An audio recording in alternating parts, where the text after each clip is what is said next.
presentar a Sebastián Sanjurjo.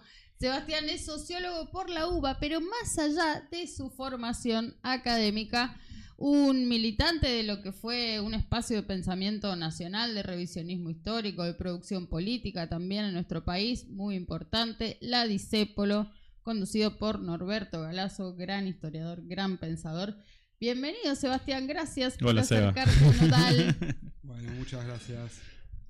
¿Cómo estás? ¿Cómo llegaste hasta acá? ¿Qué tal te trató el viaje en esta ciudad que ha amanecido fría? Muy bien, muy tranqui. Tren, colectivo, rápido. Bueno, has tenido suerte, porque acá nosotros a veces tenemos algunos inconvenientes con el transporte público, pero ya que estamos acá te vamos a aprovechar un ratito, le habíamos dicho dentro de un rato, llegó él puntual, gracias por eso también. Seba, contanos, porque venimos diciendo, acá nos contaron la historia como quisieron, la historia de la Revolución de Mayo, después tenía un pelotudo como Mauricio Macri pidiéndole disculpas al rey de España por hacer la revolución, pero sabemos que hay un montón de elementos que se nos quedan fuera de esa formación primaria, secundaria, y que después se repiten en la adultez como, digo, sin ningún cuestionamiento. Por ejemplo, la participación popular en la revolución, el estado de semicolonialidad. ¿Qué pasó ahí en el medio? Porque hubo una revolución, pero había distintos proyectos de país en disputa también, ¿no? Más allá de la independencia política de España. Bueno, sí. Tiré todo así, vos arrancá por donde te parezca. Vos arrancá que sos el que sabe. Y contale a esta comunidad que te está viendo de Latinoamérica y el Caribe. Bueno, sí. Evidentemente hay bastantes formas de contar la historia de la Revolución de Mayo. Un proceso muy complejo, donde pasan 1000 cosas, donde la política europea también está como muy que va de un lado para el otro. Está todo muy revolucionado, tanto en Europa como en América, y eso da pie a múltiples interpretaciones.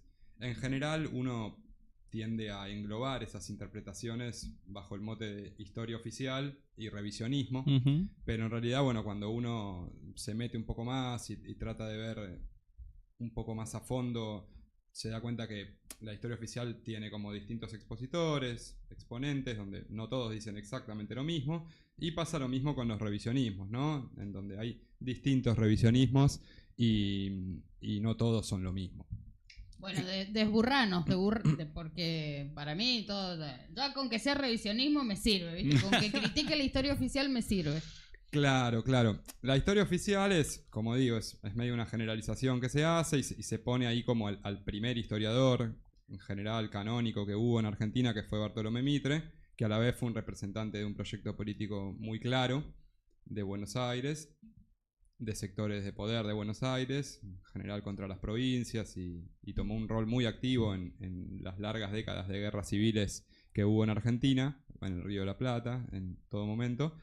Pero en realidad la historia oficial es Mitre, y también es lo que hicieron con Mitre, sobre todo a través de relatos escolares, las típicas revistas Villique, Anteojito y todo lo que uno ve que se explica de forma simplificada, obviamente, en la enseñanza tanto primaria como secundaria. Yo justo ahora estoy trabajando en una escuela primaria, y justo en estas épocas que nos acercamos a mayo, uno ve también esos materiales, cómo se bajan para un chico, una chica de primaria. Imagínate que mucha complejidad no le podés meter, pero ahí se ve quizás mucho más las líneas que lo que se llama historia oficial tomaron quizás de la interpretación mitrista, que fue una interpretación más historiadora, más compleja, más profesional, digamos, en todo caso, ¿no? Porque si bien Mitre obviamente tiene presupuestos ideológicos y ve la revolución desde un lugar, desde un sector social, y hace una utilización política del relato que él construye sobre la Revolución de Mayo para los fines políticos que él está instrumentando en ese momento, Mitre básicamente quiere afianzar la nacionalidad argentina. Entonces obviamente va a ponderar un montón de cosas en la Revolución de Mayo que tiendan a consolidar ese discurso nacional, de unificación nacional, ¿no? Cosas que están en la Revolución de Mayo. No es que Mitre o la versión oficial, Mitre en general, miente descaradamente y dice que hay una cosa acá que no había. Algunas cosas miente, sí, obviamente. Muchos historiadores hacen eso. Pero en general Mitre tiene como más presupuestos ideológicos escondidos en su relato, más que mentiras así como quizás los revisionismos más exacerbados le han pretendido achacar, ¿no? ¿Y qué tenemos que saber? Eso ya es un panorama súper interesante, digo, porque uno tiende a meter en aras de la simplificación todo en la misma bolsa. Pero ¿qué pasó en el proceso de la Semana de Mayo? ¿Qué proyectos estaban en disputa? ¿Cuál se impuso? Bueno. Vamos directo a Mayo, porque hay gente que se hace estas preguntas después. Digo, tenemos distintas cositas por ahí que queremos tener el tiempo para compartir. Sí. Bueno, a mí lo que me gusta reivindicar de Mayo en general, porque uno puede reivindicar distintas cosas, poner el énfasis en distintos aspectos de la revolución, es el proyecto político de la Junta de Mayo, de esa conducción que toma el gobierno en mayo de 1810, y el aspecto popular que subyace a ese proyecto político y que a la vez es estimulado por ese proyecto político. El proyecto político de la Revolución de Mayo fundamentalmente es una transformación de la sociedad, una transformación democrática, una ruptura con muchos aspectos de lo que se llama o se llamó vulgarmente el antiguo régimen, el antiguo estado de cosas, la sociedad colonial. Y Mariano Moreno es como el más fiel exponente intelectual y político de ese rumbo que pretende impregnar la revolución.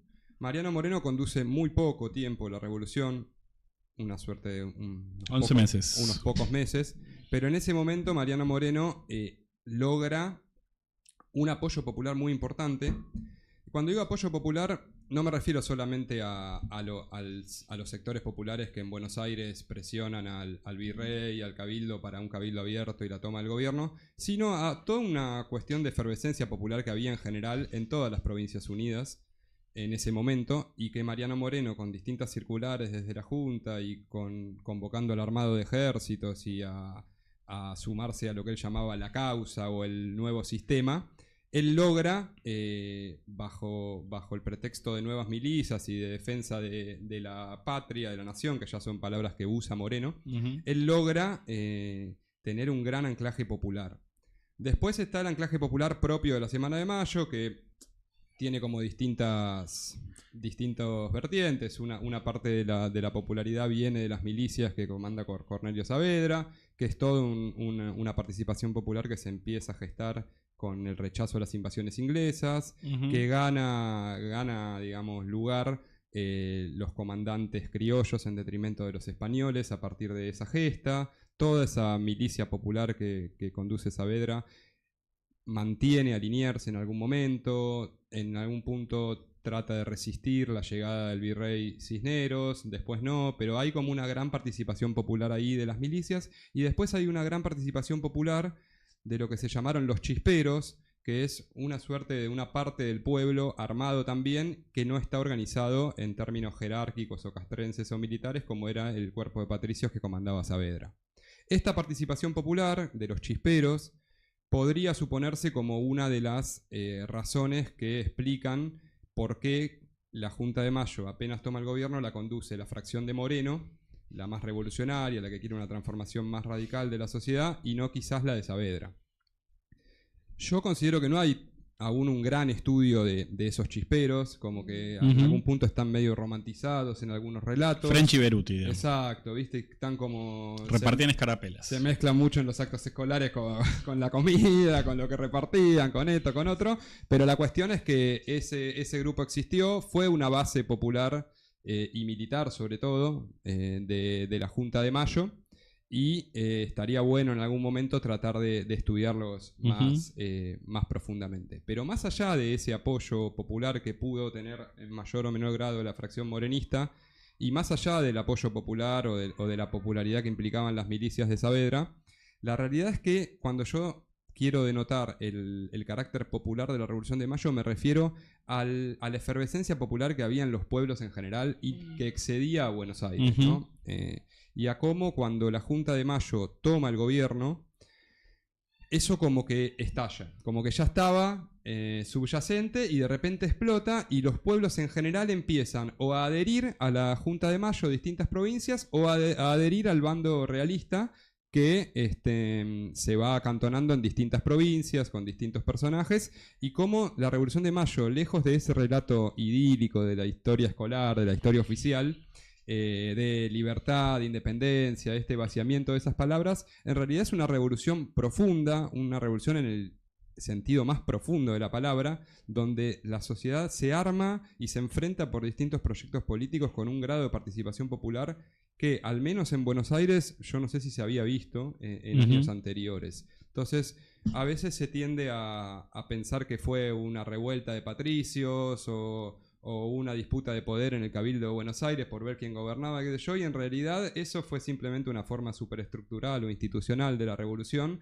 y en realidad eso decanta una participación popular y una guerra civil, yo diría sin precedentes, por lo menos en los años previos, ¿no? De lo que es Buenos Aires, nunca vista, y que contagia como si fuera una chispa revolucionariamente a todo el virreinato. Claro. Esa parte ya habíamos tenido el 25 de mayo de 1809 la rebelión del Cabildo de Chuquisaca, también como un antecedente, y me parece que hay un proceso ahí, eso más subterráneo, de los cabildos abiertos, ¿no? En las comunidades, en las provincias, tierra adentro, en todo el virreinato, que empiezan a registrar esa raíz de que el cabildo era una forma comunitaria de ejercer el gobierno, donde la cuestión delegada del rey empezó a dejar de tener sustento, ¿no? Me parece que eso no se explica muy bien, ¿no? No sé cómo, si te lo estoy entendiendo bien, pero digo, si puede ir de la mano a esos cabildos que se fueron saltando en distintos lugares del virreinato y de la América Española. Perdón.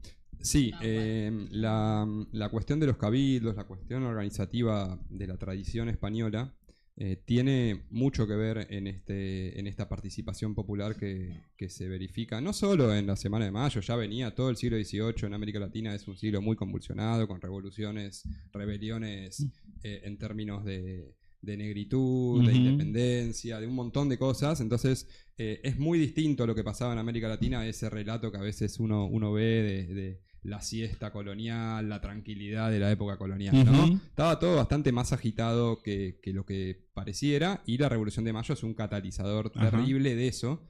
Pero la tradición española tiene como esa potencia, ¿no? De que hay mucha autonomía en las formas de organización, y mezclado con cómo se van insertando las formas modernas, toda la cuestión que incluye la Revolución Francesa, obviamente, pero que son cambios modernos en general en Europa que pasan para acá, para América Latina, genera una potencia, esa mezcla de tradición y modernidad en la tradición particularmente española, que es muy potente realmente. Si uno va a los anclajes históricos, uno lo puede ver, puede encontrar algunas explicaciones en los siglos de lucha que tuvieron los españoles contra el Islam, toda la tradición foral, toda la organización municipal, que también en alguna medida le dio tanto poder a la nobleza española y que hizo de España quizás uno de los lugares donde más firmemente se afianzó el feudalismo, ¿no? De toda Europa, justamente por esto, porque había una territorialidad, una autonomía en una guerra sin fin contra el Islam, y eso fue logrando todo un derecho jurídico que plasmó esa realidad, con esto que te digo, las tradiciones forales, los cabildos, la participación popular, los municipios, etc. En general, eso viene de un arraigo histórico muy fuerte, y eso se traspasa acá en términos jurídicos. De hecho, tanto Mitre en la historia de Belgrano como todo el revisionismo nacionalista católico van a marcar muy fuertemente esta idea del pactismo, ¿no? Que viene de España, que es en donde se funda también la Junta de Mayo, en donde el poder, si bien tiene un origen divino, cuando cae el rey, que es la explicación, la atadura del lazo, ese pacto de sujeción al rey, el poder vuelve al pueblo. Entonces esa retroversión del poder, que Castelli la va a marcar muy claramente en el Cabildo del 22 de mayo, pero que en general está también en los discursos de Moreno en la Gaceta, y en un montón de proclamas de juntas a nivel latinoamericano, cuando reasumen la soberanía en nombre de Fernando VII, viene también de ahí de España, ¿no? De esta tradición pactista.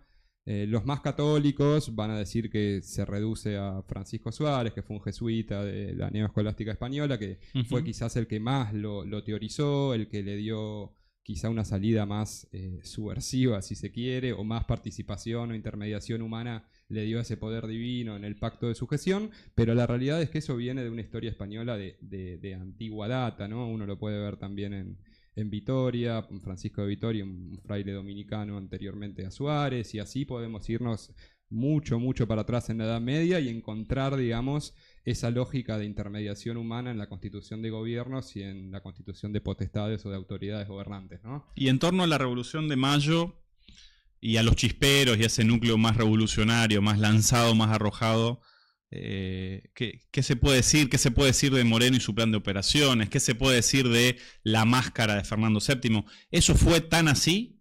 ¿O fue algo que se fue construyendo con el tiempo? ¿O es parte, peor aún, de un relato que no tuvo asidero en los hechos de Mayo propiamente dicho? Bueno, respecto al plan de operaciones, a la máscara de Fernando VII, nos metemos en temas que daría para hablar. Sí, un montón. Sí, pero tampoco nos vamos a ir de este programa, Sebastián, ya que tenemos la suerte de estar con vos sin reivindicar a Mariano Moreno, sin reivindicar el plan de operaciones, que justifica también cómo termina su vida. Claro, claro. Bueno, sobre el plan de operaciones obviamente hay bibliotecas y bibliotecas que discuten tanto su contenido como su veracidad o falsedad. De hecho, ahora hace poco se acaba de editar un nuevo libro sobre el plan de operaciones que lo coordina Chumbito, un historiador muy respetable, creo que es de Editorial Sicus, y donde escriben bastantes compañeros. Hace poco salió... No escribe. Datazo. Sí, yo no lo tengo todavía, salió hace poco, no lo pude ver. Tampoco estaba leyendo mucho sobre estos temas en el último tiempo, como te dije, entonces tuve que ahí... me adelantó y me dice, mirá, estoy metido en la filosofía, pero vuelvo. Claro. Hubo que hacer ahí un retorno fuerte, pero sí. A mí lo que me parece del plan de operaciones, yo suelo plantearlo en estos términos, a mí no me gusta tanto discutir si fue real, si no fue real, si una parte fue real y otra no. O sea, estarán al tanto que ahora, hace unos años hubo un estudio de Bauso que dice que una parte del plan de operaciones es plagio de una novela francesa del siglo de no sé qué. Esa parte de plagio igualmente no expresa la parte más política del plan, que es la que más se reivindica, digamos, como programa de Mayo. Pero más allá de eso, de meternos en eso, que nos podemos meter, pero es algo re complejo y que no tiene tanto sentido para mí. ¿Por qué digo que no tiene tanto sentido? Bueno, porque para mí el plan de gobierno de la Revolución de Mayo, el proyecto de país de la fracción morenista que toma el gobierno, se puede explicar perfectamente prescindiendo del plan de operaciones. Y creo que es una falencia en algunos revisionismos anclar directamente la Revolución de Mayo a el plan de operaciones. ¿Por qué? ¿Porque el plan de operaciones sea falso? No. Es posible que sea verdadero, no me voy a meter en eso, como digo, pero hay un problema ahí que es, si viene alguien y te demuestra que es falso, como hizo Bauso con una parte, se te cae el relato, digamos, o el argumento de la Revolución de Mayo. Y a mí me parece que la Revolución de Mayo se explica prescindiendo del plan de operaciones con los escritos de Moreno en la Gaceta, donde está casi todo lo que hay en el plan de operaciones y escrito de una forma mucho más bella, poética, a lo Moreno. Se explica también leyendo las correspondencias que se da entre los patriotas, con Belgrano en Paraguay, con Castelli en Alto Perú, las órdenes que da Moreno, y se explica con los distintos bandos y circulares de la Junta, que son medidas concretas y no un plan secreto, digamos, que sería el de operaciones y que no se sabe bien cuándo se escribió, quién lo escribió. Algunos dicen que una parte la habría escrito Belgrano, otros Moreno. Creo que eso quizás es una falencia también de algunos revisionismos, por ejemplo el de la Izquierda Nacional, donde yo particularmente me formé y reivindico en grandes aspectos, que es esta idea de que para que haya una revolución tiene que haber un programa, ¿no? Es esta idea de la Izquierda Nacional del programa, del partido, de la dirección más intelectual, política, y no tanto popular quizás en términos de participación y espontaneidad de las distintas causas internas y de las relaciones de fuerza, ¿no? Entonces quizá ahí se le dio como una importancia excesiva, a mi entender, al plan de operaciones, cuando en realidad la realidad hablaba por sí sola y no pedía un plan secreto, como si la revolución fuera una cuestión intelectual de minorías premeditada para moldear la realidad, ¿no? En ese sentido, casi todos los presupuestos que están en el plan de operaciones, hasta la expropiación de los mineros del Alto Perú, están en alguna medida en distintas disposiciones que va sacando la Junta, en correspondencia, como digo, en la Gaceta. Entonces, me parece que tiene sentido pensar que el plan de operaciones existió, sin lugar a dudas, porque se condice totalmente con el plan de gobierno de la Junta, pero quizás no tiene tanto sentido defender su veracidad a capa y espada y centrar la revolución en un texto. Claro. Excelente. Muy bueno. Muy bueno. Sebastián, ha sido un placer. Obviamente nos quedaríamos hablando horas y horas con vos. No veo por qué no este programa puede tener su columna de hacer la historia desde otro lugar. Por hoy llegamos hasta acá y agradecemos mucho tu participación, el esfuerzo que hiciste para venirte. Del otro lado, no, hay que invitarlo de nuevo, solo para hablar de historia y presente, digamos, de cómo la historia esa repite, reverbera todo el tiempo en este presente y lo enmarca, ¿no? Por eso digo que podríamos tranquilamente armar un espacio, porque nuestra comunidad se recontrapicó. Una cantidad de saludos, de comentarios también. Sebastián, muchísimas gracias por habernos traído hoy al menos algunos datitos para seguir pensando cómo llegamos hasta acá y cómo seguir revolucionando nuestro proyecto, cómo construir el proyecto popular que tiene en aquel momento un momento bisagra. Muchas gracias a ustedes por la invitación. Y como estamos en estudio caliente, de sillas calientes, nos vamos a levantar. Bueno, no, pero nos ponen acá un videíto, el productor nos hace una transición. Hemos estado con Sebastián Sanjurjo.